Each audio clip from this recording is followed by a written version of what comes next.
Imaginez deux projets. Le premier construit un pont, le second développe une application mobile. Est-ce qu'ils peuvent être gérés exactement de la même manière? Probablement pas. Certains projets nécessitent une planification complète dès le départ. D'autres doivent évoluer en permanence avec les changements et le retour des utilisateurs. C'est exactement pour ça que le PMBOK 8 introduit les cycles de vie de projet et les différentes approches de développement. Dans cette vidéo, nous allons découvrir les phases du projet, les approches prédictives, adaptatives et hybrides, et surtout comment choisir la bonne approche selon le contexte du projet. Le Project Life Cycle représente le parcours complet d'un projet depuis son démarrage jusqu'à sa clôture. En d'autres termes, c'est la structure générale qui permet d'organiser le travail du projet en plusieurs étapes logiques. Peu importe le type de projet ou l'approche utilisée, chaque projet passe par un cycle de vie avec des phases, des activités et des livrables. Le cycle de vie aide les équipes à mieux planifier, contrôler et suivre l'avancement du projet. Un projet est généralement divisé en plusieurs phases. Ces phases regroupent des activités liées entre elles afin d'atteindre un résultat spécifique. Dans certains projets, les phases sont séquentielles, ce qui signifie qu'une phase commence uniquement après la fin de la précédente. Dans d'autres cas, certaines phases peuvent se chevaucher afin d'accélérer le projet. Le choix dépend du niveau de complexité, des risques et de la méthode de travail utilisée. Entre les différentes phases du projet, on retrouve souvent ce qu'on appelle des phase gates. Ce sont des points de contrôle utilisés pour vérifier si le projet peut continuer vers la phase suivante. À ce moment-là, l'organisation évalue les résultats obtenus, les risques, les coûts et l'alignement avec les objectifs du projet. Après cette analyse, une décision est prise. Continuer, ajuster ou parfois arrêter le projet.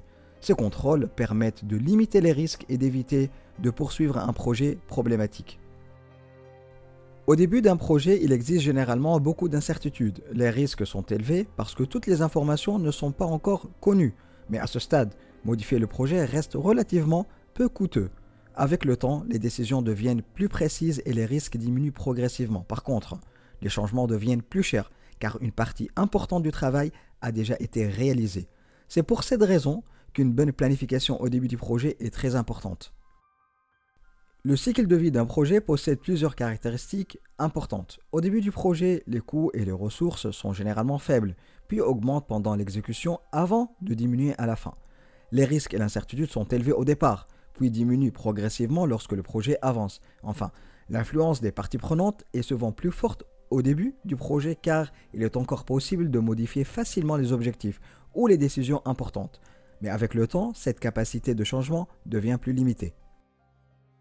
Maintenant qu'on comprend comment un projet évolue à travers son cycle de vie, la question suivante devient très importante. Comment réaliser concrètement le travail du projet? Et c'est exactement là qu'interviennent les différentes approches de développement, prédictives, adaptatives et hybrides. L'approche de développement représente la manière utilisée pour développer et livrer le produit, le service ou le résultat du projet. Par exemple, le PMBOK représente principalement trois approches, prédictive, adaptative et hybride.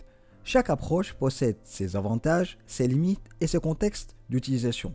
Le choix dépend du coup du niveau d'incertitude, des besoins du client, de la complexité du projet et de la stabilité des exigences.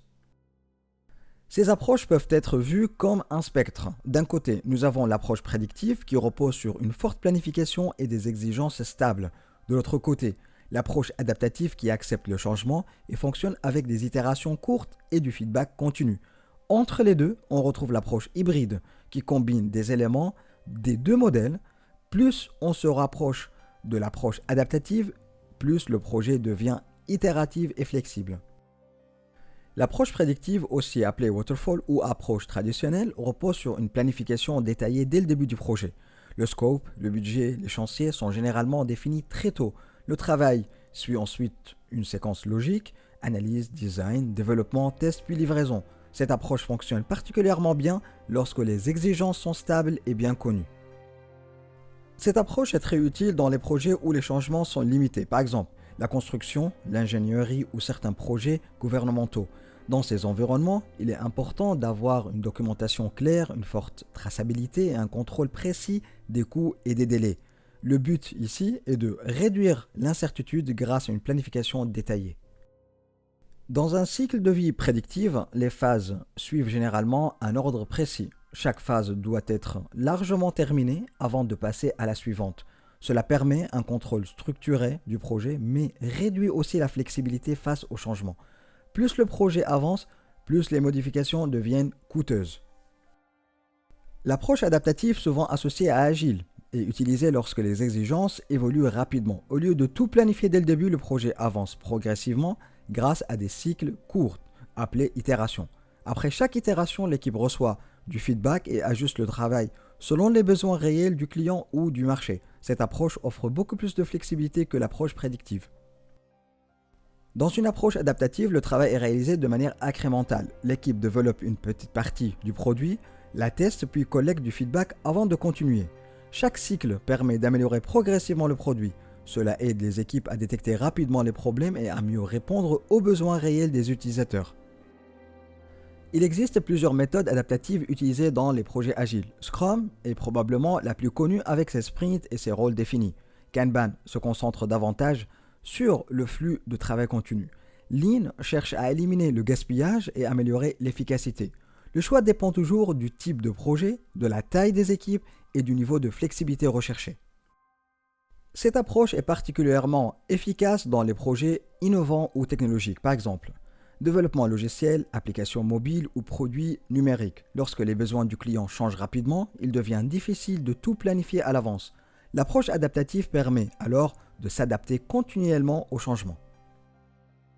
L'approche hybride combine des éléments prédictifs et adaptatifs dans un même projet. Certaines parties du projet peuvent être structurées et planifiées, tandis que d'autres restent flexibles et itératives. Aujourd'hui, beaucoup d'organisations utilisent cette approche afin de profiter des avantages des deux modèles. Prenons l'exemple d'un projet de construction intelligente. La partie bâtiment peut suivre une approche prédictive avec des plans et des contraintes fixes. Mais les systèmes logiciels intégrés dans le bâtiment peuvent être développés de manière adaptative. C'est exactement ce type de situation qui rend l'approche hybride très populaire aujourd'hui. Il n'existe pas une seule approche parfaite pour tous les projets. L'approche prédictive privilégie le contrôle et la stabilité, l'approche adaptative privilégie la flexibilité et l'adaptation rapide, et l'approche hybride cherche à équilibrer les deux selon les besoins du projet. Le rôle du chef de projet est justement de choisir l'approche la plus adaptée au contexte réel du projet. Maintenant qu'on comprend les différentes approches possibles, une question essentielle apparaît aussi.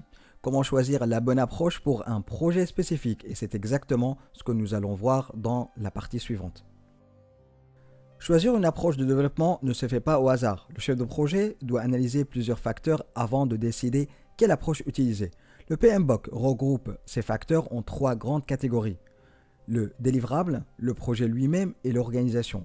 L'objectif est de sélectionner l'approche qui permet de maximiser la valeur tout en réduisant les risques et l'incertitude. Le premier élément à analyser concerne les délivrables du projet. Si le produit est innovant ou, par exemple, que les exigences risquent de changer fréquemment, une approche adaptative sera souvent plus adaptée. En revanche, lorsque les exigences sont stables et bien définies dès le départ, une approche prédictive peut être plus efficace. Le niveau de réglementation, les contraintes de sécurité et le besoin de feedback client influencent également le choix de l'approche. Le choix de l'approche dépend aussi des caractéristiques du projet lui-même. Par exemple, un projet complexe avec beaucoup d'incertitudes nécessitera souvent plus de flexibilité. Les contraintes de temps peuvent également influencer la décision.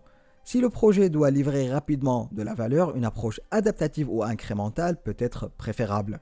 Les compétences de l'équipe jouent aussi un rôle important, car certaines approches demandent un niveau élevé de collaboration et d'autonomie. L'organisation elle-même influence fortement le choix de l'approche aussi. Certaines entreprises possèdent une culture très structurée et orientée contrôle, ce qui favorise les approches prédictives. D'autres organisations sont plus flexibles et encouragent l'autonomie des équipes, ce qui facilite l'utilisation des approches agiles ou adaptatives. La maturité de l'organisation, la taille des équipes et leur localisation peuvent également avoir un impact important. Au final, le but n'est pas d'utiliser agile ou prédictif simplement parce qu'une méthode est populaire. Le véritable objectif est de choisir l'approche la plus adaptée au contexte du projet. Une bonne sélection permet de mieux gérer les risques, améliorer la collaboration et surtout créer davantage de valeur pour les parties prenantes. Le PMBOK insiste justement sur cette capacité d'adaptation plutôt que sur l'application rigide d'une seule méthode. Après avoir une approche de développement, à quelle fréquence allons-nous livrer de la valeur cette fois? Et c'est exactement le sujet de la Delivery Cadence ou la fréquence de livraison. La fréquence de livraison représente la fréquence à laquelle le projet livre de la valeur aux utilisateurs ou aux clients. Selon le type de projet et l'approche de développement utilisée, les livraisons peuvent être réalisées une seule fois, plusieurs fois ou de manière continue. Le choix de cette cadence influence fortement la planification, le feedback et la gestion du projet.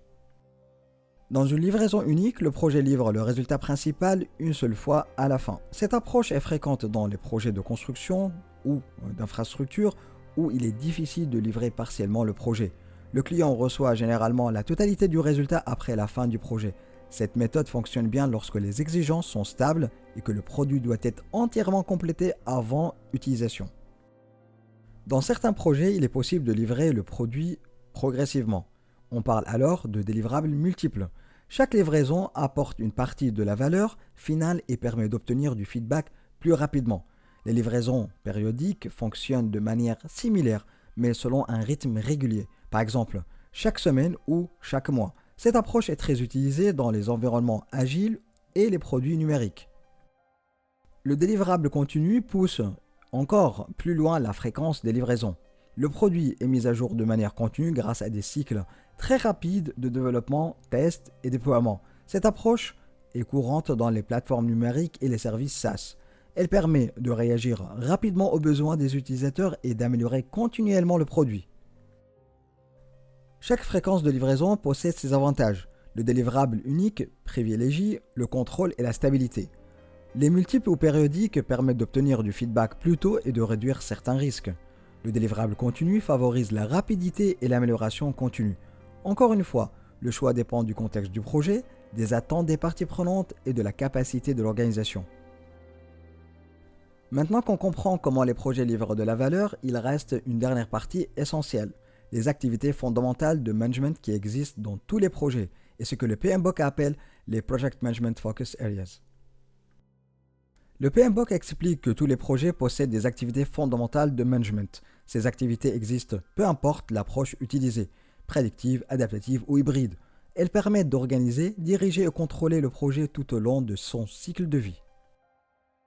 La phase d'initiation correspond au démarrage officiel du projet. À ce moment-là, l'organisation définit les objectifs principaux, identifie les parties prenantes et valide le lancement du projet. Cette étape permet également de clarifier la vision globale et les attentes des stakeholders ou les parties prenantes. La phase ou l'étape planification consiste à préparer le travail du projet avant son exécution. L'équipe définit le scope, les délais, le budget, les ressources nécessaires et les risques potentiels. Le niveau de détail du planning dépend fortement de l'approche utilisée. Dans prédictive, le planning est généralement très détaillé dès le début. Dans l'adaptative ou l'approche adaptative, il évolue progressivement avec le projet. La phase d'exécution correspond à la réalisation concrète du travail du projet. Les équipes produisent les livrables, collaborent entre elles et communiquent avec les parties prenantes. Le project manager coordonne les activités afin d'assurer que le projet avance dans la bonne direction. Pendant toute l'exécution du projet, les performances doivent être surveillées, bien sûr. Le monitoring permet de comparer les résultats réels avec le planning prévu afin d'identifier les écarts et prendre des actions correctives. Ensuite, et à la dernière étape, la clôture du projet permet de finaliser les activités, obtenir la validation finale et capitaliser les leçons apprises pour les projets futurs. Le PMBOK 8 adopte une approche beaucoup plus flexible que les anciennes versions. Il ne recommande plus une seule méthode universelle. Au contraire, il encourage les organisations à choisir l'approche la plus adaptée au contexte du projet, au niveau de l'incertitude et aux besoins des parties prenantes. L'objectif final reste toujours le même: créer de la valeur de manière efficace et durable. Dans cette vidéo, nous avons découvert le cycle de vie des projets, les différentes approches de développement, ainsi que les principales activités de management de projet selon le PMBOK 8. Nous avons vu que chaque projet est unique et qu'il est essentiel d'adapter la manière de travailler au contexte réel du projet. Dans les prochaines vidéos, nous continuerons à explorer les concepts clés du PMBOK 8 et leur application dans des projets réels. Merci d'avoir suivi cette présentation. Rappelle-toi toujours, plus tu aides les autres à réussir, plus tu réussis toi-même. D'ici là, et si vous avez des questions ou remarques, n'hésitez pas à me contacter par mail ou laissez directement vos commentaires en dessous de la vidéo. On se retrouve dans la prochaine.